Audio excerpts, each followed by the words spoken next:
یہ نیچے میرے بیان کے نیچے کہ میں اس لیے اسلام قبول نہیں کرتا کہ اسلام میں یہ فضول کی ٹینشنیں بہت ہیں کہ یہ ہو گیا تو اس سے نکاح نہیں ہو سکتا، یہ ہو گیا تو اس سے نکاح نہیں ہو سکتا.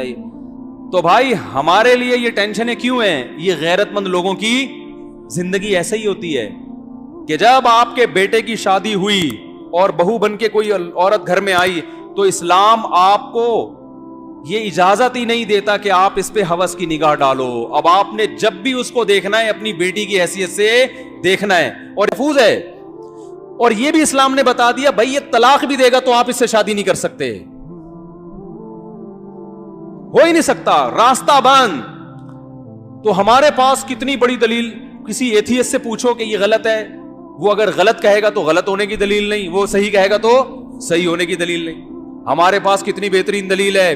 حرمت علیکم امہاتکم وبناتکم وعماتکم وخالاتکم وبنات الاخ وبنات الاخت وامہاتکم اللاتی ارضعنکم واخواتکم من الرضاعہ وامہات نسائکم وربائبکم اللاتی فی حجورکم من نسائکم اللاتی دخلتم بہن. کیا انداز ہے. میں نے ایک انگریز کے تبصرہ پڑھا تھا اس آیت پہ.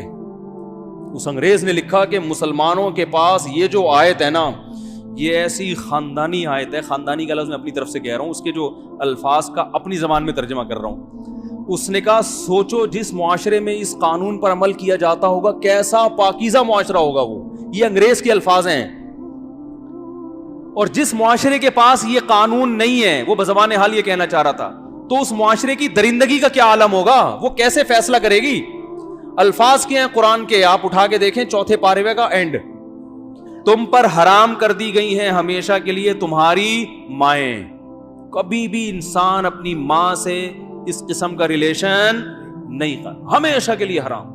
وبناتک، اور ماں میں نانی دادی خود بخود آتی ہیں، وہ بھی ام میں ہی آتی ہیں. وبناتکم، تم پر حرام کر دی گئی ہیں ہمیشہ کے لیے تمہاری بیٹیاں، اور اس میں پوتیاں اور نواسیاں بھی اسی بیٹیوں میں ہی آتی ہیں. حرمت علیکم امہاتکم وبناتکم واخواتکم، تم پر ہمیشہ کے لیے حرام کر دی گئی ہیں تمہاری بہنیں، چاہے ماں شریک ہوں یا باپ شریک ہوں، سب اس میں آ گئیں. واخواتکم وعماتکم، تمہارے باپ کی بہنیں تم پر ہمیشہ کے لیے، بولو بھائی، پھپھی جسے کہتے ہیں، مقدس رشتہ ہے. جب اپنے باپ کی بہن پہ نگاہ ڈالو گے ماؤں والی نگاہ ڈال سکتے ہو، کوئی اور نگاہ ڈالنے کی اجازت، بولو بھائی، نہیں. یہ ہے ہی نہیں، یہ نکاح کا محل ہی نہیں ہے. وَأَمَّاتُكُمْ وَخَالَاتُكُمْ، تم پر حرام کر دی گئی ہیں تمہاری ماؤں کی بہنیں، جس کو خالہ کہا جاتا ہے. نہیں آ رہی بات. چاہے وہ تم سے عمر میں چھوٹی کیوں نہ ہو، لیکن چونکہ تمہاری ماں کی بہن ہے تو لیول اس کا وہی ہے نا. تو جب اس پہ نگاہ ڈلے گی ماں والی نگاہ ڈلے گی. وَأَخَوَاتُكُمْ وَخَالَاتُكُمْ وَبَنَاتُ الْأَخِ، تمہارے بھائی کی بیٹیاں تم پر حرام ہیں، کیونکہ تمہارے بھائی کی جو بیٹی ہے وہ تمہاری بیٹیوں کی طرح ہے، کبھی بھی اس سے نکاح نہیں ہو سکتا. وَبَنَاتُ الْأُخْتِ، تمہاری بہن کی بیٹیاں جو تمہیں ماموں کہتی ہیں، تمہارے بھائی کی بیٹیاں تمہیں چاچو کہتی ہیں. یہ کیسا رشتہ ہے کہ ایک طرف چاچو بھی کہہ رہی ہیں، انکل بھی بنا رہی ہیں. انکل کا اصل میں تو چچا سے نکلا ہے، وہ انگریزوں نے پھر اس کا مفہوم اتنا وسیع کر دیا کہ پوری دنیا کو انکل بنا دیا انہوں نے. جب وہ تمہیں چچا کہہ رہی ہے، تمہیں احترام دے رہی ہے، عزت دے رہی ہے، تو اب اس سے یہ ریلیشن قائم نہیں ہو سکتا، نہ حلال نہ حرام. حرام تو ویسے ہی حرام ہے، حلال بھی نہیں ہو سکتا. وَبَنَاتُ الْأُخْتِ وَأُمَّهَاتُكُمُ اللَّاتِي أَرْضَعْنَكُمْ، کیا انداز ہے قرآن کا. وہ مائیں جنہوں نے بچپن میں گود میں لے کے تمہیں دودھ پلا دیا، ان سے بھی ایک تقدس کا رشتہ قائم ہو جاتا. پہلے تو بہت ہوتا تھا، اب کم ہوتا ہے. مالدار عورتیں پہلے بچے خود نہیں پالتی تھیں، عرب میں دستور تھا، پیسے دے کے کسی کو کہتے ہیں تو پال لے، جب بڑا ہو جائے ادھر دے دینا. میں اس لیے جو ڈیفینس کلفٹن کی عورتیں ہیں نا ان سے کہتا ہوں کہ آپ سے اگر بچے نہیں پل رہے ہیں نا تو پیدائش کو روکو مت، پیدا کر کے دائیوں کو پکڑا دیا کرو، یہ پھر بھی بہتر ہے. اور یہ ثابت ہے اسلاف سے. خود ہمارے نبی صلی اللہ علیہ وسلم کی والدہ محترمہ نے نبی کی ولادت کے بعد مائی حلیمہ کے حوالے کیا نا، حوالے کر دیا. تو مائی حلیمہ بھی آپ صلی اللہ علیہ وسلم کی کیا بن گئی؟ ماں بن گئی، کہ انہوں نے دودھ پلایا نبی صلی اللہ علیہ وسلم کو. تو جو عورت آپ کو بچپن میں دودھ پلائے، ایک تقدس کا رشتہ، بولو بھائی، قائم ہو گیا. اب اس سے نکاح کا سوچنا یہ غلط ہے. ماں بیٹی کا رشتہ بن گیا.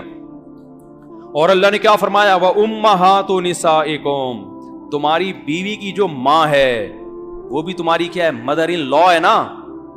یہ کیسے ہو سکتا ہے کہ بیوی پہ جو نگاہ ڈالو وہی نگاہ اس کی ماں پہ بھی؟ نہ نہ نہ، وہ ساس ہے، وہ تمہارے لیے ہمیشہ کے لیے، یہ رشتے ہمیشہ کے لیے حرام ہوتے ہیں، ان کے حلال ہونے کی کوئی صورت نہیں ہے. وَرَبَائِبُكُمُ اللَّاتِي فِي حُجُورِكُم مِّن نِّسَائِكُمُ اللَّاتِي دَخَلْتُم بِهِنَّ، جس عورت سے تم نے نکاح کیا اور رخصتی بھی ہو گئی، اس عورت کی بیٹی بھی تم پہ ہمیشہ کے لیے حرام، کیونکہ تم اس کے سوتیلے باپ بن گئے. فادر ان، یہ بھی ایک طرح کا فادر ان لا ہے، اسٹیپ فادر ہے، اور یہ اسٹیپ ڈاٹر ہے. کیوں؟ اس لیے کہ اب یہ نہیں ممکن ہے کہ اس کی ماں سے بھی تمہارا ریلیشن ہو اور اسی وقت میں یا کسی زندگی کے کسی موڑ پر اب اس کی بیٹی سے بھی نہ. بھائی اس بیٹی نے تم پر ایک دفعہ باپ کی نظریں ڈال دی ہیں، کیونکہ وہ ماں کا شوہر تو باپ ہی جیسا ہوتا ہے نا. وہ ایک دفعہ تمہیں اس طور پر ایکسپٹ کر چکی ہے کہ یہ میری والدہ کا کیا ہے؟ ہسبینڈ ہے. تو اب یہ رشتہ ایسا ہے کہ اب قیامت تک اس سے نکاح نہیں ہو سکتا. وَحَلَائِلُ أَبْنَائِكُمُ الَّذِينَ مِنْ أَصْلَابِكُمْ، تمہارے جو بیٹے ہیں ان کی بیویاں بھی تم پر کیا ہیں؟ جسے بہو کہا جاتا ہے. نہیں آ رہی بات؟ کیونکہ بیٹا جب اس کو لے کر آتا ہے تو تم بیٹے کی واسطے سے اس پر بیٹیوں کی نگاہ ڈالتے ہو، اور ڈالنا بھی چاہیے، اور وہ تمہیں کیا ایز اے فادر کر لیتی ہے. تو بس یہ ہمیشہ کے لیے اب کیا ہو گیا؟ بولتے کیوں نہیں بھائی؟ اور قرآن نے یہ بھی کہا وَأَن تَجْمَعُوا بَيْنَ الْأُخْتَيْنِ، اور دو بہنوں کو نکاح میں جمع کرنا بھی کیا ہے؟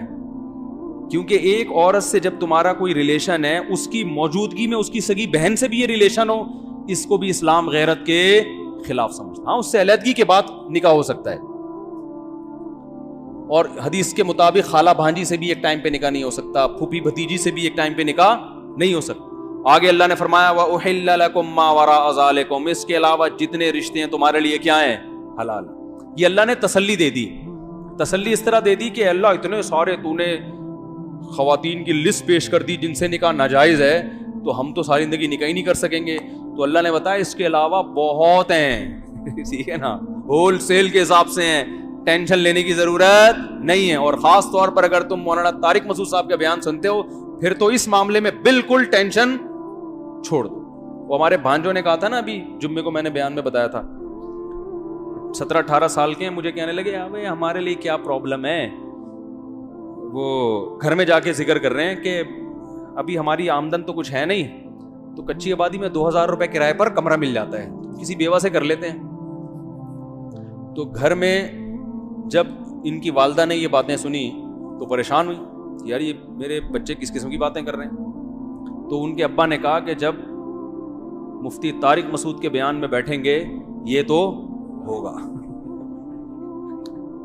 یہ تو میں نے اب کل مجھ سے یہ ملے بڑا والا، وہ کہنے لگا ماموں ایک چیز ہمارے ذہن میں آ رہی ہے، اگر ہم کسی بیوہ سے کریں نکاح تو پہلی شادی لڑکی کی 25 سال کی عمر میں ہوتی ہے، جو عام طور پہ جو شادی ہوتی ہے کنواری لڑکیوں کی. شوہر بہت زیادہ ٹائم جلدی مر گیا تو 10-20 سال میں جا کے مرے گا، تو کوئی 35-45 سال ہی کی ہمیں ملے گی. تو مطلب پریشان ہو رہے تھے یار یہ کیسے کریں، ہم اتنی قربانی بھی دیں اور 2000 کا گھر بھی لیں اور پھر کچی آبادی میں بھی جائیں اور وہاں بھی رہیں، اور یہ کیسے. میں نے کہا بھائی یہ آرڈر پہ بیوہ کروائے بغیر یہ کام نہیں ہو سکتا. یہ کام اگر آپ اس عمر میں چاہتے ہو تو اس کے لیے کوئی ایسے ادارے سے رابطہ کرو جہاں یہ بورڈ لگا ہوا ہو کہ ہمارے ہاں اور آرڈر پہ عورتیں باقاعدہ بیوہ کروائی جاتی ہیں. قدرت کی طرف سے کسی کے بیوہ ہونے کا انتظار کرو. اور میں نے کہا دوسری بات یہ کہ یہ آپ کی سوچ بہت اچھی ہے، نظریہ بہت اچھا ہے، اپریشیٹ کرتا ہوں، لیکن مسئلہ پتہ ہے کیا ہے، کیونکہ ابھی آپ کی جیب میں روکھڑا بالکل بھی نہیں ہے، تو 45 سال کی بھی کوئی بیوہ مل جائے نا تو غنیمت ہے. جو قدرت کی طرف سے بیوہ جلدی ہو گئی ہو، تو عورتیں سب سے پہلے کیا دیکھتی ہیں؟ روکھڑا دیکھتی ہیں. وہ میرا کلپ بھی بڑا وائرل ہوا ہے اس بارے میں، تو وہ تو دیکھتی ہیں. تو لیکن پھر میں ان کے والدین سے کہتا ہوں اگر کوئی مل جائے ان کو فری میں تو کر لو، کس نے منع کیا ہے، لیکن ہوتا نہیں ہے. اور اگر کوئی ملے گی تو ڈر ہی ہوتا ہے کہ فراڈ ہی نہ ہو. اچھا اس پہ ایک علمی نکتے کی بات بھی ہے, وہ پھر کسی اور, کیونکہ پورا بیان پھر ادھر ہی چلا جائے گا, پھر میں کسی اور وقت اس کو میں بتاؤں گا کہ یہ میں کبھی یہ نہیں کہتا کہ منہ اٹھا کے جہاں چاہے نکاح کر لو ٹھیک ہے نا. نکاح میں سب سے پہلے یہ دیکھنا پڑتا ہے, غریب لڑکی سے کرو یہ تو فائدے کی چیز ہے, لیکن یہ دیکھنا پڑے گا کہ آپ کی نسل نہ خراب ہو جائے, اور یہ قرآن سے بھی ثابت ہے. میں غریب لڑکیوں سے نکاح کا مشورہ بھی دیتا ہوں, بیواؤں سے بھی دیتا ہوں, طلاق یافتاؤں سے بھی دیتا ہوں, لیکن چند چیزوں پہ کمپرومائز نہیں کرنا. اگر کوئی ایسا خاندان ہے جن میں تمیز